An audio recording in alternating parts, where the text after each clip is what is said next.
तर या टॉपिकमध्ये रिअरेंजमेंट आणि फॉर्म्युले, रेशोची वेगवेगळी नावं एवढं लक्षात ठेवणं आवश्यक असतं. Answer balance sheet as on 31 March 2019. आता रिअरेंज्ड बॅलन्स शीटसाठी लायबिलिटी साईडला 2 कॉलम्स करा. लायबिलिटीज रुपीज रुपीज रुपीज रुपीजचे 2 कॉलम्स. उजवीकडं असेट्स रुपीज रुपीज. मार्जिन भरपूर ठेवा. मागच्या प्रॉब्लेमप्रमाणेच आपल्याला याही प्रॉब्लेममध्ये असलेले आणि नसलेले सगळे अकाउंट्स आपण घेणार आहोत. फॉर्म पाठ होण्यासाठी पूर्ण पेज तयार करा पाहिजे.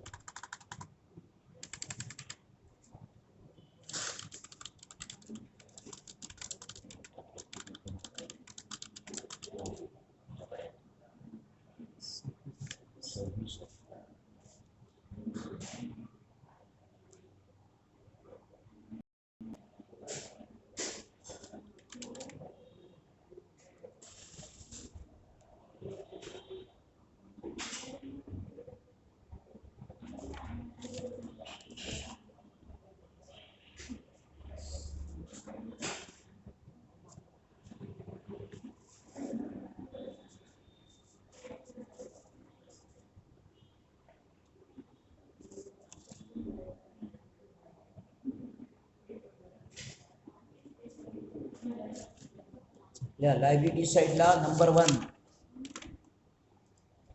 अरेंजमेंट करताना कोणते हेडिंग, त्या हेडिंग खाली कोणते अकाउंट, त्या हेडिंगची वेगवेगळी नावं ते सगळी लक्षात ठेवावी लागतात.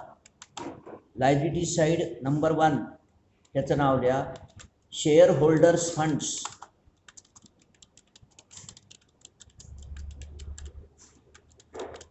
और ह्याचं दुसरं नाव नेट वर्थ. और तिसरं नाव इक्विटी. हे तिन्ही नावं लक्षात ठेवायची. पण कुठल्या फॉर्म्युल्यामध्ये शेअर होल्डर फंडचा या शब्दाचा वापर करावा लागतो, एखाद्या रेशोच्या फॉर्म्युलामध्ये नेटवर्थचा वापर करावा लागतो. मग आपल्याला वाटतं हे काहीतरी वेगळंच आहे का? नाही, ही सगळी एकाच हेडिंगची नावं आहेत. आता या हेडिंग खाली काय आहे काय नाही हे सगळं लिहा. A equity share capital.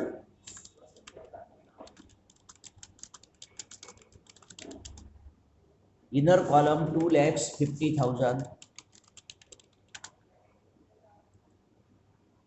B preference share capital.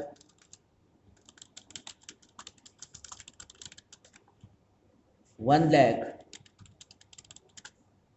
तर या प्रॉब्लेममध्ये या हेडिंग खाली येऊ शकतील असे 2 अकाउंट्स आहेत. पण आपल्याला माहित पाहिजे अजून ह्याच्यामध्ये काय येतं आणि कसं येतं. C general reserve other reserve fund.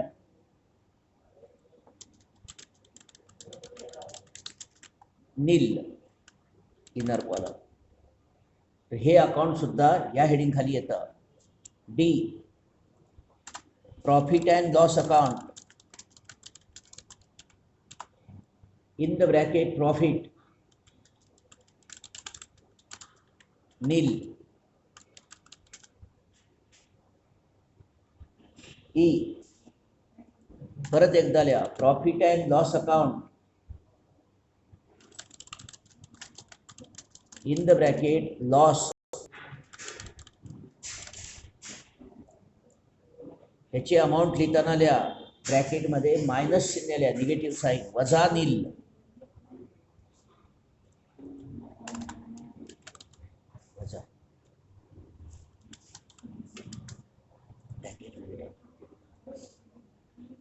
आणि F preliminary expenses.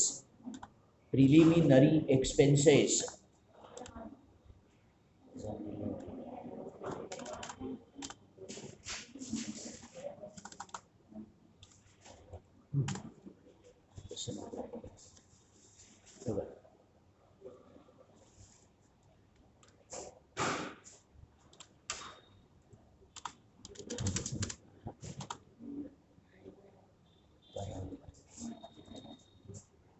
F preliminary expenses त्याला सुद्धा लिहा मायनस नील. म्हणजे जर बॅलन्स शीटमध्ये हे दोन अकाउंट दिले तर they are recorded on the asset side and we have to convert them in to liability side. त्यामुळं वजा नील असं लिहा, रे शोधा आणि आउटरला बेरीज करा 3,50,000. ही सगळी लिस्ट, ही सगळी नावं पाठ पाहिजे.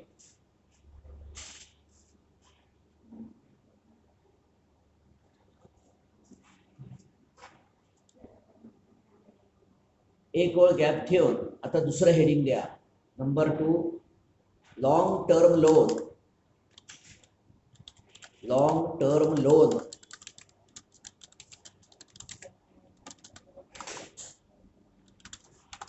और डेप्ट DEBT. दीर्घकालीन कर्ज त्यालाच म्हणतात लॉंग टर्म लोन किंवा डेप्ट.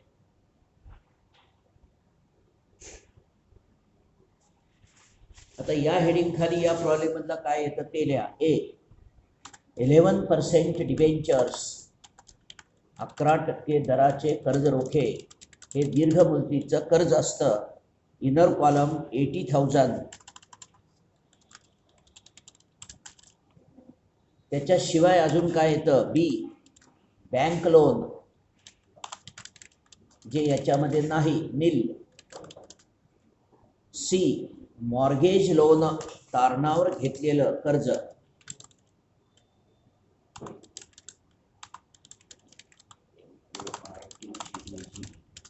नील. रे शोधा, आउटरला बेरीज करा 80,000.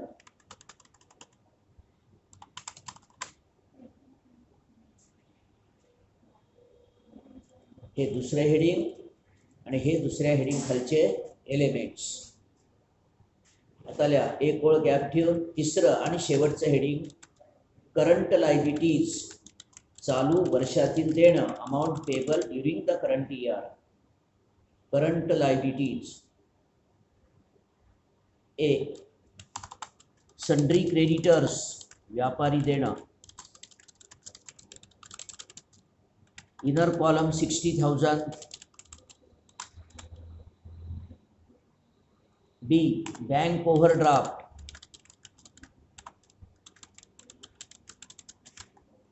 बँकेकडून घेतलेलं अल्पमुदतीचं कर्ज 15,000. आता या बॅलन्स शीट मध्ये नसलेल्या करंट लायबिलिटीची लिस्ट घ्या. सी बिल्स पेबल, नील. त्यानंतर आउटस्टँडिंग एक्सपेन्सेस, नील. त्यानंतर प्रोव्हिजन फॉर टॅक्स,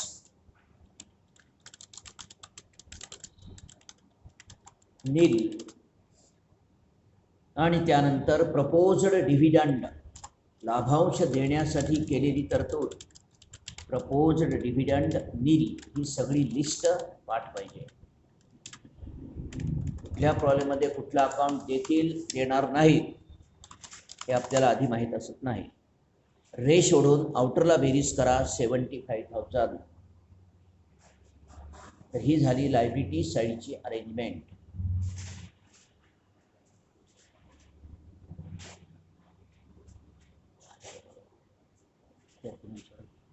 झालं का इथपर्यंत ऑनलाईनचे विद्यार्थी?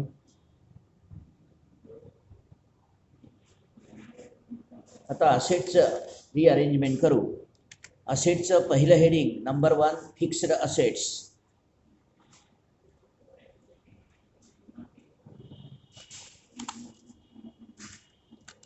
स्थावर मालमत्ता, fixed assets. A plant and machinery, inner column 3 lakhs.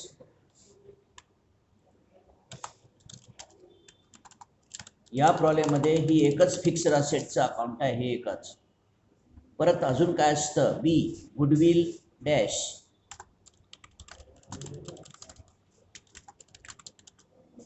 C building comma furniture एकत्रित लिहून टाका, कॉमा फर्निचर,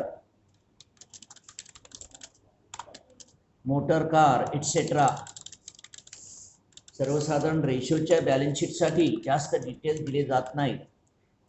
रे सोडा आणि आउटरला बेरीज करा, 3 लाख.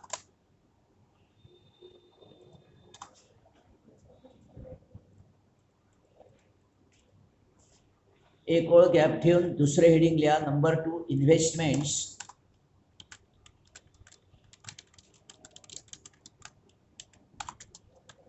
तर बऱ्याच पेपरच्या प्रॉब्लेममध्ये इन्व्हेस्टमेंट संबंधी काहीही माहिती असत नाही.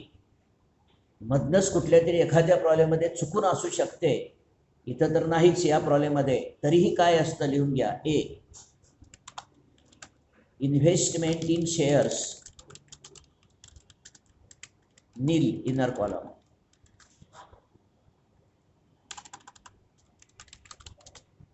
बी अदर इन्व्हेस्टमेंट, इतर काही गुंतवणूक केली असेल तर नील, रे सोडा आउटरला नील.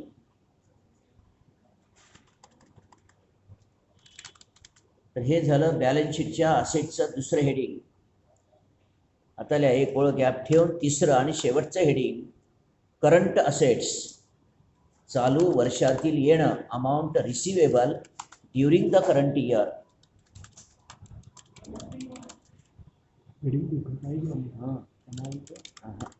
Current assets, current assets.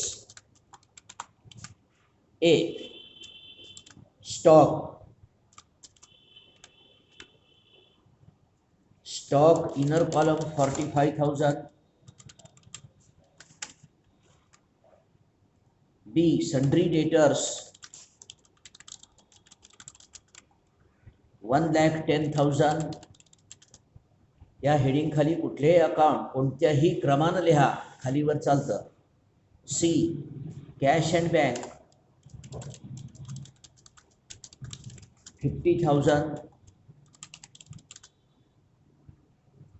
हे दिलेले करंट असेट. आता न दिलेले करंट असेट त्याची यादी लिहा. डी बिल्स रिसिवेबल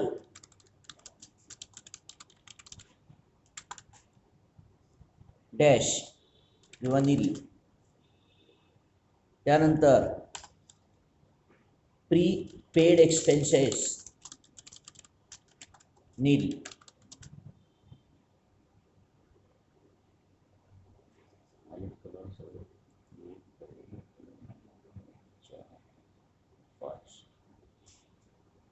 रे सोडा आउटरला बेरीज करा. मागच्या पिरियडला काही अजून एखादं दिलं असेल तर बघा. नाही, अकाउंट हेडिंगच्या खाली अजून एखादं काय अकाउंट असेल तर सांगत चला. संपले. 2,05,000 आणि आता समोरासमोर बेरीज टॅली करून लिहून टाका. 5,05,000. तर दिलेल्या बॅलन्स शीट मधली आणि रिअरेंज्ड बॅलन्स शीटची बेरीज प्रत्येक वेळेस सारखी असेल असं नाही. काही वेळेस सारखी असते. मागच्या पिरियडला बघितलं की दिलेल्या बॅलन्स शीटची टोटल वेगळी, आपण केलेल्या बॅलन्स शीटची टोटल वेगळी असू शकते. इथपर्यंत येऊन घ्या.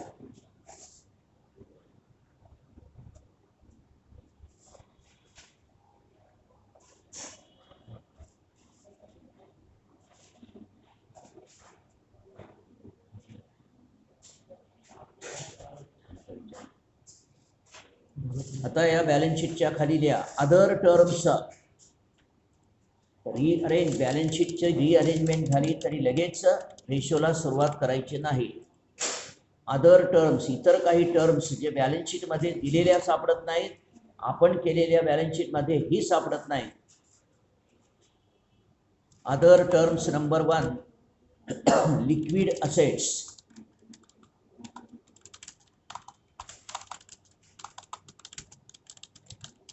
Liquid assets is equal to current assets minus stock minus prepaid expenses. जे असेट्स विकून त्या वर्षात लगेच पैसे मिळू शकतात त्याला म्हणतात लिक्विड ॲसेट्स. आता घ्या वरच्या बॅलन्स शीट प्रमाणे करंट असेट्स 2,05,000 वजा स्टॉक 45,000 मायनस नील प्रीपेड नाही.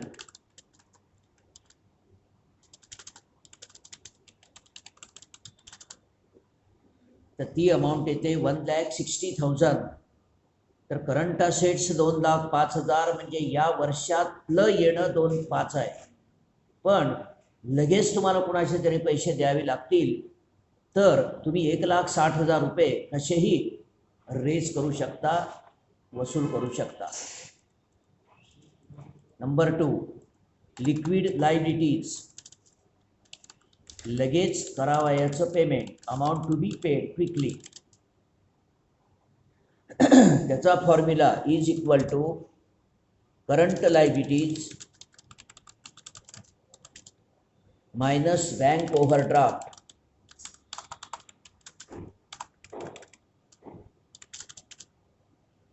Is equal to current liability 75,000 minus bank overdraft, bank overdraft आहे 15,000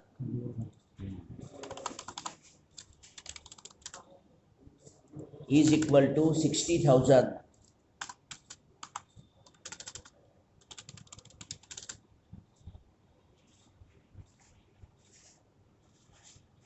तर या दोन टर्म्स आपल्याला अरेंज्ड बॅलन्स शीटमध्ये सुद्धा मिळू शकत नाहीत. सांगा मागच्या पिरियडला अजून कोणती टर्म तयार केलेली होती का? या number 3, working capital is equal to बिझनेससाठी लागणारं सततचं भांडवल, current assets minus current liabilities, current assets minus current liabilities.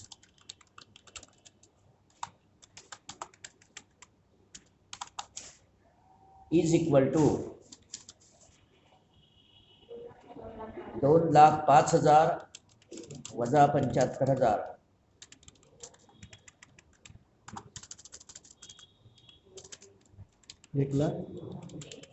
1,30,000. अजून कोणती टर्म सांगितली होती का? संपलं. या चौथी नवीन टर्म कॅपिटल एम्प्लॉईड, म्हणजे या बिझनेसमध्ये या कंपनीचं एकूण भांडवल गुंतलंय किती? Capital employed is equal to share holders funds plus long term loan, म्हणजे कंपनीचं स्वतःचं भांडवल अधिक कर्जाऊ भांडवल.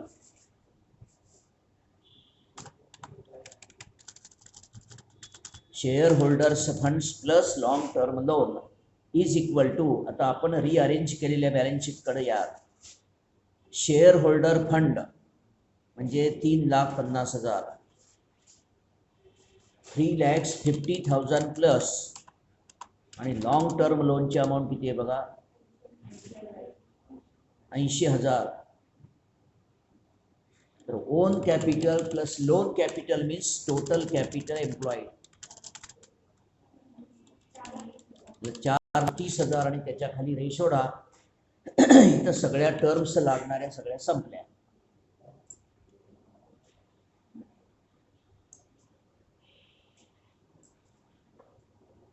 आता हेडिंग द्या इम्पॉर्टंट बॅलन्स शीट रेशोज.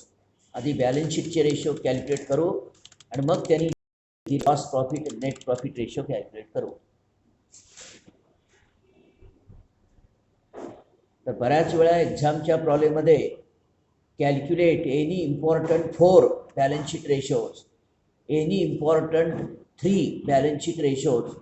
मग त्यावेळेस आपल्याला रेशोची नावंही माहीत पाहिजेत, वेगवेगळी नावं माहीत पाहिजेत, फॉर्म्युला तर माहीत पाहिजेच. या पहिला ratio number 1 current ratio is equal to current assets divided by current liabilities.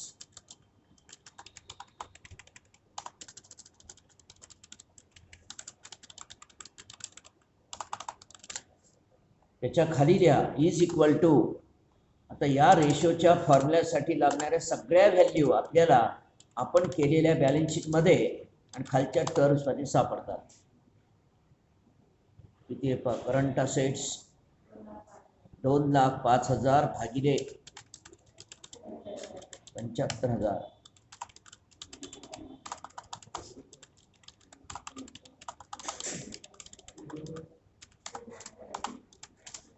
Point नंतरच्या 2 अंकापर्यंत उत्तर द्या.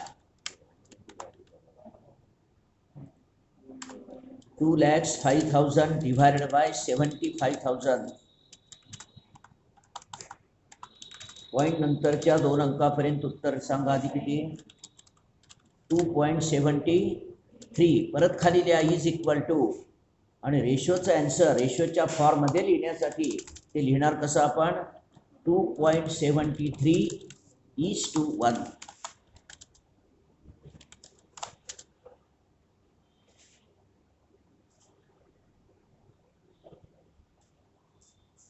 तर मागच्याच पिरियडला सांगितलं हा टॉपिक हा मॅनेजमेंट अकाउंटन्सी या सब्जेक्टमधला आहे. जो subject MCOM, MBA, CA, ICAA या परीक्षेसाठी असतो त्याची प्रिलिमिनरी आयडिया येण्यासाठी हा टॉपिक तुम्हाला TY BCOMला ठेवलेला आहे. ह्या रेशोचा अर्थ काय, ह्याची स्टँडर्ड व्हॅल्यू काय हे तुम्हाला विचारलं जाणार नाही. तरीही लक्षात ठेवा की करंट रेशो जर 2 असेल किंवा मोर दॅन 2 असेल, 2पेक्षा जास्त, तर त्या कंपनीची आर्थिक परिस्थिती अल्पकालीन चांगली आहे असं म्हणायला हरकत नाही. पण हा रेशो 2च्या खाली जर घसरला तर कंपनीचा बिझनेस कधी अडचणीत येईल कंपनीला सुद्धा समजायचं नाही. Number 2 liquid ratio.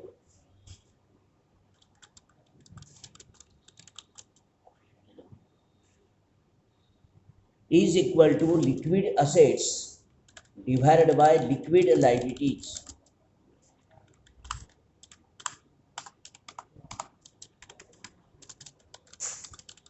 लगेच रिकव्हर होणारी अमाऊंट आणि लगेच द्यावी लागणारी रक्कम यांच्यामध्ये असणारं प्रमाण. सर्व व्हॅल्यू तुम्हाला वरच्या स्टेटमेंटमध्ये सापडतात, टर्म्समध्ये सापडतात. 1,60,000 भागिले 60,000. 60,000ला 60,000 कॅन्सल करू नका. किती येतं? 2.66 खाली द्या इज इक्वल टू 2.66:1.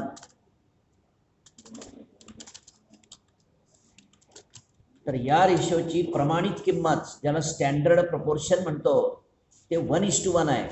म्हणजे जर तुम्हाला 1 रुपया लोकांचा लगेच द्यायचा असेल तर तुमच्या खिशात कमीत कमी 1 रुपया तरी शिल्लक असला पाहिजे. 1:1. हा रेशो 1पेक्षा जास्त असेल प्रॉब्लेमच नाही, कमी असेल तर मात्र डिफिकल्टी येण्याची शक्यता आहे.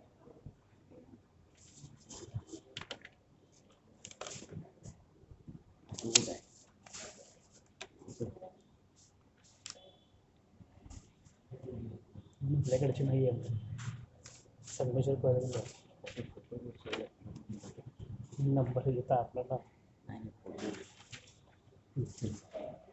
नंबर 3 सांगा. मागच्या पिरियडला तिसरा रेशो कोणता सांगितलेला होता? Proprietary ratio.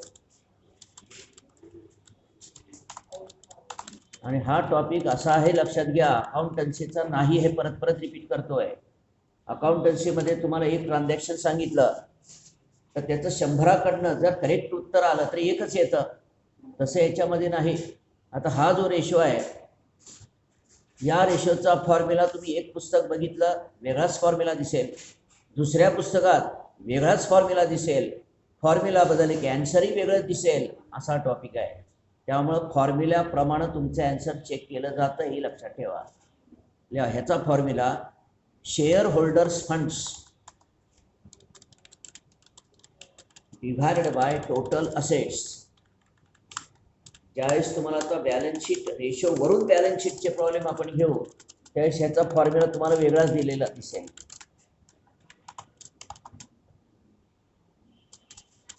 बरोबर. Share holders funds as per rearranged balance sheet किती आहे बघा,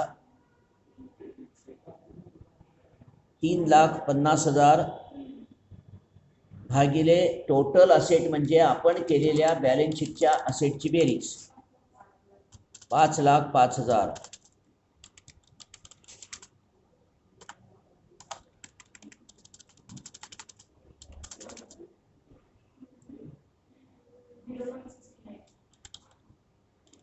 .69 खाली द्या इज इक्वल टू 0.69 1.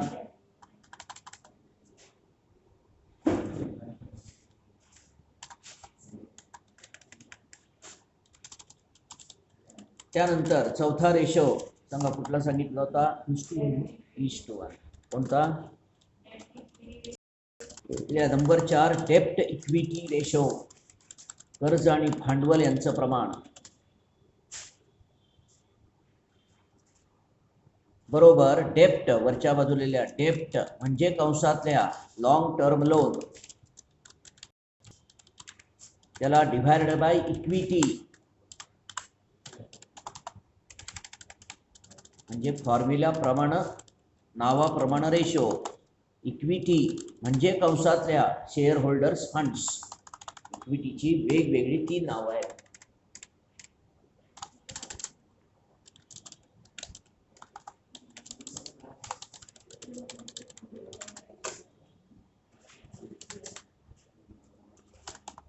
बरोबर लॉंग टर्म लोनची किंमत घ्या आपण अरेंज केलेल्या बॅलन्स शीट वरून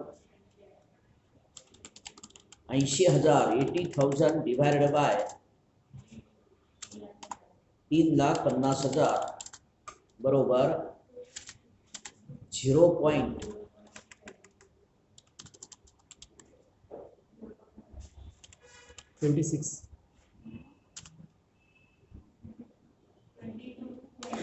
0.22 परत खाली द्या इज इक्वल टू 0.22:1. याचा अर्थ काय? जर कंपनीचं स्वतःचं भांडवल 1 रुपयाचं असेल तर 22 पैसे एवढं कर्ज काढलेलं आहे. म्हणजे कर्जाचं बर्डन या कंपनीला फारसं नाही आणि असू नये. सांगा 5वा रेशो काय सांगितला होता? Capital gearing ratio, GEARING. Gearing means controlling. गिअर्समुळं जसं व्हेकलवर वाहनावर कंट्रोल येतं तसं कर्जामुळं भांडवलावर कंट्रोल येतं. बरोबर डेप्ट वरचाच फॉर्म्युला जरा बदलून द्यायचा. डेप्ट plus preference share capital divided by equity minus preference share capital.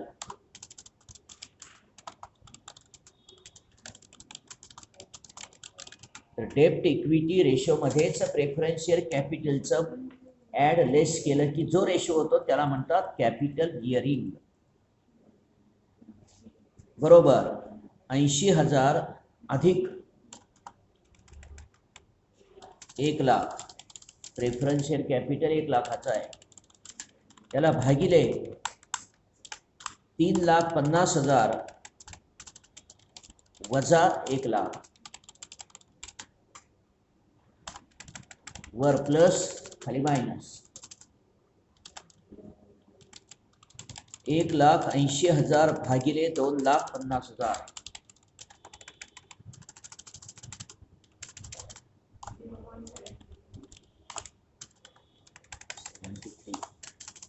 $73. 0.73 खाली द्या 0.73:1. 2 येते. 0.72:1.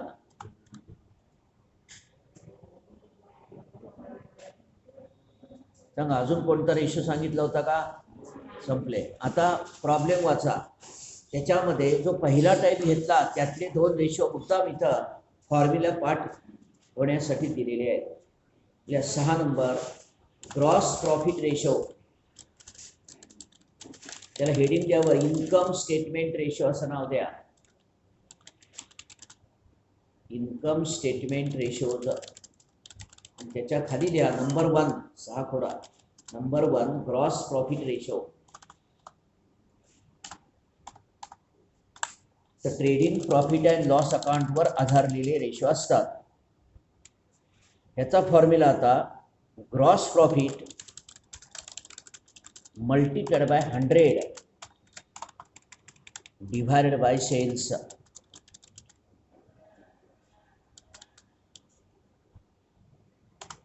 इज इक्वल टू, आता ग्रॉस प्रॉफिटची रक्कम त्यांच्या ॲडिशनल इन्फॉर्मेशन मध्ये दिलेली आहे. 75,000 गुणिले 100 आणि विक्री सुद्धा इन्फॉर्मेशन मध्ये दिलेली आहे 3 lakh.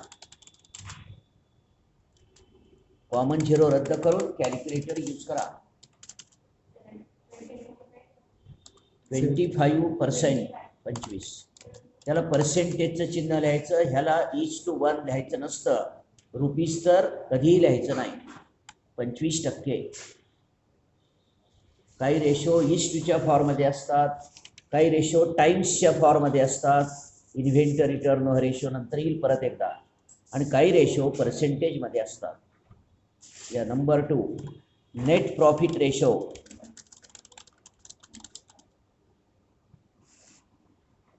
Is equal to net profit multiplied by 100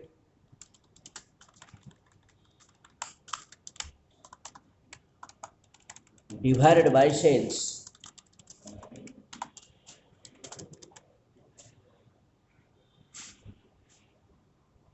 is equal to net प्रॉफिटची अमाऊंट दिलेली आपल्याला इन्फॉर्मेशन मध्ये 25,000.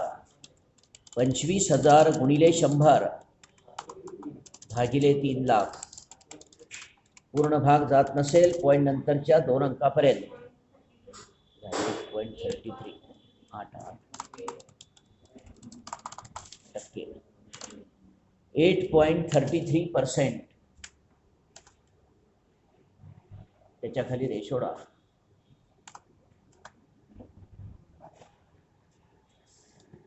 आता याच्यानंतर काय होतं लक्षात घ्या. रेशोच्या टॉपिकसाठी रेशोच्या नंबरचं लिमिट नाही. म्हणजे एक ठराविक 10-12 रेशो फॉर्म्युले पाठ केले की चला या टॉपिकचे सगळे मार्क्स मिळाले असा टॉपिक नाही. पेपर सेटर मुद्दाम काय करतो, कुठल्याही पुस्तकात नसलेला वेगळाच रेशो टाकतो आणि मग तुम्ही काय करता, हे रेशो दिलेलाच नाही, शिकवलाच नाही. रेशोचा अर्थ काय, शेवटी ज्या 2 टर्म्स दिलेले असतात त्यातली पहिली टर्म वर घ्यायची आणि दुसरी टर्म खाली घ्यायची. जर विक्रीचा संबंध असेल तर 100 ने गुणायचं, नसेल तर इस्टूच्या फॉर्ममध्ये लिहायचं. तर असे कुठल्याही प्रकारचा रेशो विचारला जातो. आता आजच्या पिरियडला एकच रेशो सांगतो, फॉर्म्युला आन्सर तुम्ही स्वतः तयार करायचा आहे. Ratio 3 number. वर्किंग कॅपिटल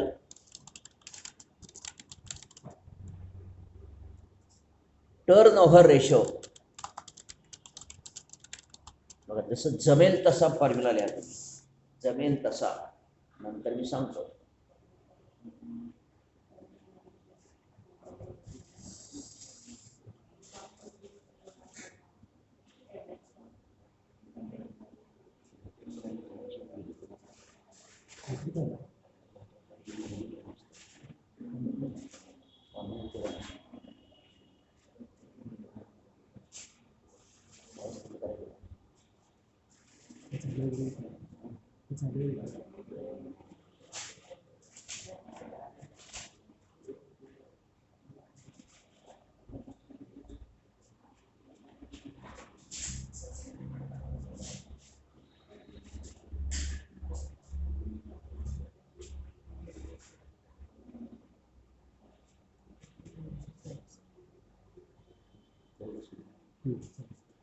आता चेक करा. इज इक्वल टू, आता ह्याच्यामध्ये आपल्याला 2 टर्म्स दिसतात. एक वर्किंग कॅपिटल, ती टर्म वरच्या बाजूला घ्या. वर्किंग कॅपिटल भागिले टर्नओव्हर. आता प्रॉब्लेम आहे, भागिले. आता टर्नओव्हर याचा अर्थ आपल्याला माहित पाहिजे. सांगा तुमच्या प्रमाण काय टर्नओव्हर म्हणजे काय असेल?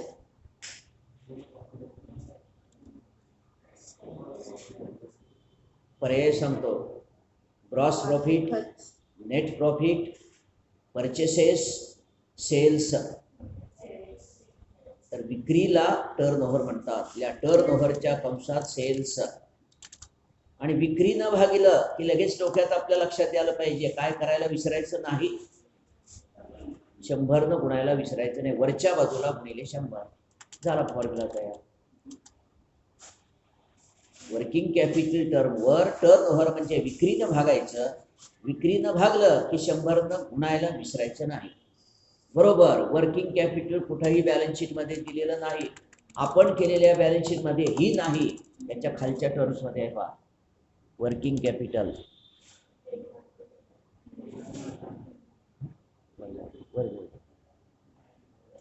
1,30,000 गुणिले 100 आणि भागिले विक्री किती रुपयाची आहे? 3 लाख.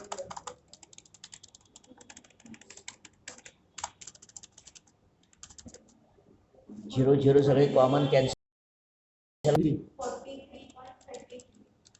43.33 आणि 100 पर्सेंटेजचे चिन्ह लिहा.